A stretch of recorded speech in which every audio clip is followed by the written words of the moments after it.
शुमार करते हैं। ऐ वतन हम तेरी अज़मत को सलाम करते हैं। अस्सलाम वालेकुम रहमतुल्लाहि व बरकातहू। मेरा नाम अलीमा खानम है।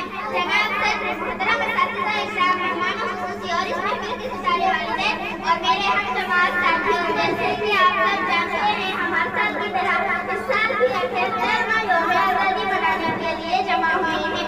आज़ादी से पहले हमारे मुल्क पर अंग्रेजों का राज था।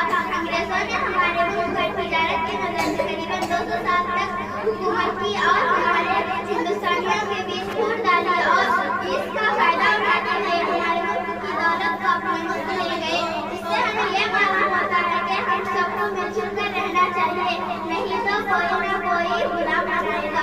ऐ वतन हम तुझसे अहद वफा करते हैं। ऐ वतन हम तुझसे अहद वफा करते हैं। माल क्या चीज है हम जान कुर्बान करते हैं।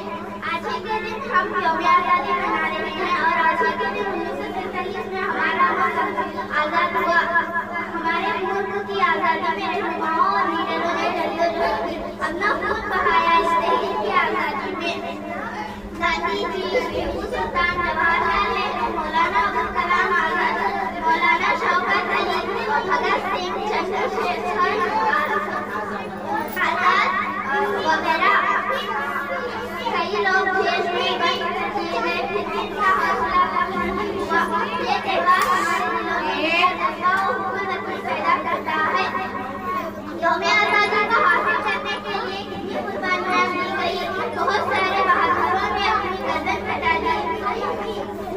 मिट गए कुछ पन्ना मिटने दी वतन की आबरू, मिट गए कुछ पन्ना मिटने दी वतन की आबरू। इन शहीदों वतन को बार बार मेरा सलाम।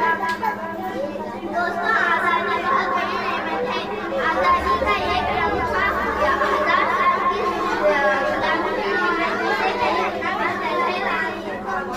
खुदा का शुक्रिया करते हुए आज हम फख्र से कह सकते हैं कि हम आज़ाद हैं। इस आज़ादी को बरकरार रखने के लिए हमें मिलजुल कर रहना चाहिए और बढ़-बढ़कर योगदान करना चाहिए, जिससे हमारे मुल्क का नाम रोशन हो। आओ